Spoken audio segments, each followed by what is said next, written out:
ಓಂ ಶ್ರೀ ವಿಷ್ಣವೇ ನಮಃ. ಶ್ರೀ ವಿಷ್ಣು ಸಹಸ್ರನಾಮ ಶ್ಲೋಕ ಅರ್ಥಚಿಂತನೆ. ಶ್ಲೋಕ 31. ಅಮೃತಾಂಶೋದ್ಭವೋ ಭಾನುಃ ಶಶಬಿಂದುಃ ಸುರೇಶ್ವರಃ ಔಷಧಂ ಜಗತಃ ಸೇತುಃ ಸತ್ಯಧರ್ಮ ಪರಾಕ್ರಮಃ. ಈ ಶ್ಲೋಕದಲ್ಲಿ ಬರುವಂತಹ ಮೊದಲನೆಯ ನಾಮ ಅಮೃತಾಂಶೋದ್ಭವೋ. ಅಮೃತ ಸಮುದ್ರವನ್ನು ಮಥನ ಮಾಡಿದಾಗ ಉಂಟಾಯಿತು ಅಂತ ಪುರಾಣಗಳು ಹೇಳ್ತವೆ. ಅಂತಹ ಸಮುದ್ರ ಭಗವಂತನಾದಂತಹ ನಾರಾಯಣನ ವಾಸಸ್ಥಾನ.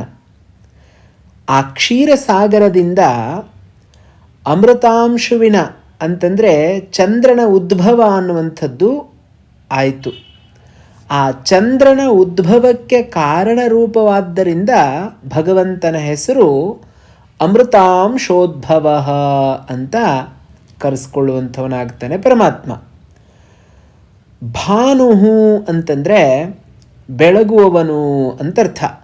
ಭಾತೀತಿ ಭಾನುಹು.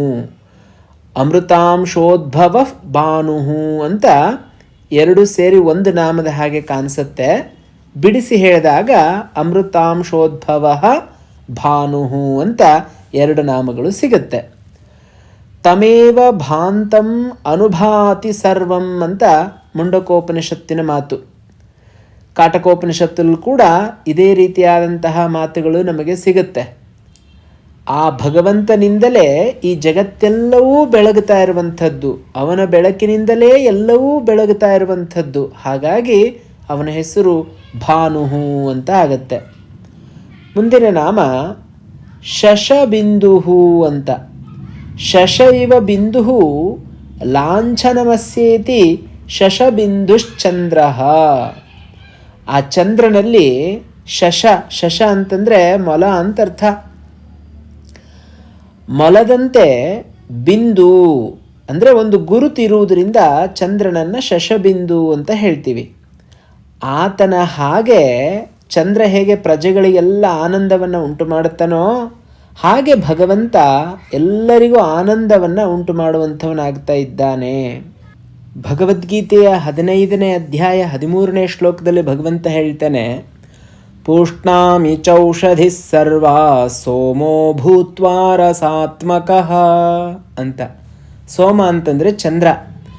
ಚಂದ್ರನ ರೀತಿಯಲ್ಲಿ ಅಂದರೆ ರಸಾತ್ಮಕನಾದಂತಹ ಚಂದ್ರನಾಗಿ ಎಲ್ಲ ಗಿಡಮರಗಳನ್ನು ನಾನೇ ಪೋಷಿಸ್ತಾ ಇದ್ದೀನಿ ಅಂತ ಭಗವಂತ ಹೇಳಿದ್ದರಿಂದ ಆ ಭಗವಂತನ ನಾಮ ಶಶಬಿಂದುಹು ಅಂತ ಆಗತ್ತೆ.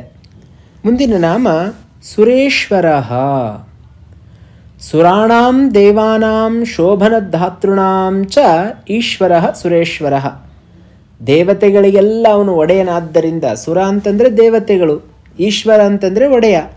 ದೇವತೆಗಳಿಗೆಲ್ಲ ಒಡೆಯನಾದ್ದರಿಂದ ಭಗವಂತನನ್ನು ಸುರೇಶ್ವರ ಅಂತ ಹೇಳ್ತೀವಿ. ಇನ್ನೊಂದು ಅರ್ಥದಲ್ಲಿ ಎಲ್ಲ ದೇವತೆಗಳಿಗೆ ಶೋಭನವನ್ನು ಉಂಟು ಮಾಡುವುದರಿಂದ, ಅವರಿಗೆಲ್ಲ ಮಂಗಲವನ್ನು ಉಂಟು ಮಾಡ್ತಾ ಇರೋದರಿಂದ ಭಗವಂತನನ್ನು ಸುರೇಶ್ವರ ಅಂತ ಹೇಳ್ತಾ ಇದ್ದೀವಿ. ಮುಂದಿನ ನಾಮ ಔಷಧಂ. ಯಾವುದಕ್ಕೆ ಔಷಧ ಅಂತ ಹೇಳಿದ್ರೆ ಸಂಸಾರ ರೋಗ ಭೇಷಜತ್ವಾತ್ ಔಷಧಂ. ಈ ಹುಟ್ಟು ಸಾವು ಎನ್ನುವಂತಹ ಭವರೋಗಕ್ಕೆ ಔಷಧಿ ಯಾವುದು ಅಂತ ಹೇಳಿದ್ರೆ ಭಗವಂತನ ನಾಮ. ಹಾಗಾಗಿ ಸಂಸಾರ ಎನ್ನುವಂತಹ ರೋಗಕ್ಕೆ ಔಷಧಿ ಆದ್ದರಿಂದ ಭಗವಂತನನ್ನು ಔಷಧ ಅಂತ ಹೇಳ್ತಾ ಇದ್ದೀವಿ. ಮುಂದಿನ ನಾಮ ಜಗತಃ ಸೇತುಃ. ಜಗತಾಂ ಸಮುತ್ತಾರಣ ಹೇತುತ್ವಾತ್ ಅಸಂಭೇದ ಕಾರಣತ್ವಾದ್ವಾ ಸೇತುವದ್ ವರ್ಣಾಶ್ರಮ ಧರ್ಮಾದೀನಾಂ ಜಗತಃ ಸೇತುಃ. ಈ ಜಗತ್ತಿನಿಂದ ದಾಟಿಸುವಂಥವನು ಆ ಭಗವಂತ. ಹಾಗಾಗಿ ಅವನನ್ನು ಸೇತು ಅಂತ ಹೇಳ್ತಾ ಇದ್ದೀವಿ. ಒಂದು ದಡದಿಂದ ಮತ್ತೊಂದು ದಡಕ್ಕೆ ಹೋಗಬೇಕು ಅಂತಂದರೆ ಆಣೆಕಟ್ಟು ಅಥವಾ ಒಂದು ಸೇತುವೆ ಅನ್ನುವಂಥದ್ದು ನೀರಿನಲ್ಲಿ ಇರಬೇಕಾಗತ್ತೆ. ಸಂಸಾರ ಎನ್ನುವಂತಹ ಸಮುದ್ರವನ್ನು ದಾಟಿ ಹೋಗಬೇಕು ಅಂದರೆ ಅದಕ್ಕೊಂದು ಸೇತುವೆ ಅನ್ನೋದು ಬೇಕಲ್ಲ. ಇದರ ಪ್ರತೀಕವಾಗಿ ರಾಮಚಂದ್ರ ದೇವರು ರಾಮಾಯಣದಲ್ಲಿ ಸಮುದ್ರಕ್ಕೆ ಸೇತುವೆಯನ್ನು ಕಟ್ಟಿ ಲಂಕೆಗೆ ಹೋದರು ಅಂತ ನಾವು ಕೇಳುತ್ತೀವಿ. ಭಗವಂತನ ಅವತಾರ ಪರಮಾತ್ಮ ಕ್ಷಣ ಮಾತ್ರದಲ್ಲಿ ಮನಸ್ಸು ಮಾಡಿದರೆ ಸಮುದ್ರವನ್ನು ದಾಟಿ ಹೋಗೋದು ಅವನಿಗೇನು ದೊಡ್ಡ ಮಾತಾಗಿತ್ತೆ? ಅದಕ್ಕೆ ಸೇತುವೆಯನ್ನು ಯಾಕೆ ಕಟ್ಟಬೇಕಾಗಿತ್ತು? ರಾಮ ಎನ್ನುವಂತಹ ನಾಮದ ಬಲದಿಂದ ಹನುಮಂತ ದೇವರು ಸಮುದ್ರವನ್ನು ದಾಟಿ ಹೋದರು. ಸ್ವತಃ ರಾಮಚಂದ್ರ ದೇವರಿಗೆ ಹೋಗಲಿಕ್ಕಾಗುತ್ತಿರಲಿಲ್ವಾ? ಸಾಧ್ಯ ಇತ್ತು. ಪ್ರಪಂಚಕ್ಕೆ ಧರ್ಮ ಕರ್ಮಗಳ ಸಂಯೋಗವನ್ನು ತೋರಿಸಬೇಕಾಗಿತ್ತು. ಹಾಗಾಗಿ ಭಗವಂತ ಸೇತುವೆಯನ್ನು ಕಟ್ಟುವ ಮೂಲಕ ಇಲ್ಲಿ ಆ ಹೆಸರನ್ನು ಪಡ್ಕೊಳ್ತಾ ಇದ್ದಾನೆ. ಅದೇ ನಾಮದಿಂದ ಹೇಳಲ್ಪಡ್ತಾ ಇದ್ದಾನೆ ಪರಮಾತ್ಮ ಜಗತ ಸೇತು. ಈ ಜಗತ್ತಿನಿಂದ ನಮ್ಮನ್ನು ದಾಟಿಸುವವನಾದ್ದರಿಂದ ವರ್ಣಾಶ್ರಮ ಧರ್ಮಗಳ ಮೂಲಕ ಒಂದರದ ಜೊತೆಗೆ ಒಂದು ಸೇರಿಕೊಳ್ಳುವಂತೆ ಮಾಡೋದರಿಂದಾಗಿ ಭಗವಂತನನ್ನು ಜಗತ ಸೇತು ಅಂತ ಹೇಳ್ತಾ ಇದ್ದೀವಿ. ಈ ಶ್ಲೋಕದ ಕೊನೆಯ ನಾಮ ಸತ್ಯ ಧರ್ಮ ಪರಾಕ್ರಮ. ಇದೇ ಮಾತನ್ನು ರಾಮಾಯಣದಲ್ಲಿ ವಾಲ್ಮೀಕಿ ಮಹರ್ಷಿಗಳು ಬಹಳಷ್ಟು ಸಾರಿ ರಾಮಚಂದ್ರನ ವಿಚಾರದಲ್ಲಿ ಹೇಳ್ತಾರೆ. ಆ ರಾಮಚಂದ್ರ ದೇವರ ಗುಣಗಾನಗಳನ್ನು ಮಾಡ್ತಾ ಸತ್ಯ ಧರ್ಮ ಪರಾಕ್ರಮ ಇವ ಅಂತ ರಾಮನನ್ನು ಕೊಂಡಾಡುತ್ತಾರೆ. ಅದು ಭಗವಂತನ ನಾಮ. ಜ್ಞಾನಾದಯೋ ಗುಣಾಃ ಪರಾಕ್ರಮಶ್ಚ ಯಸ್ಯ ಸಹ ಸತ್ಯ ಧರ್ಮ ಪರಾಕ್ರಮ.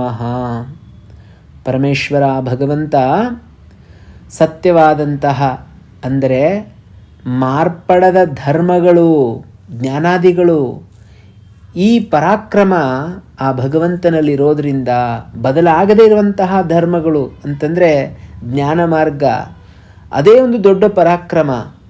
ಅಂಥದ್ದಕ್ಕೆ ನೆಲೆಯಾಗಿರುವಂಥವನು ಭಗವಂತ.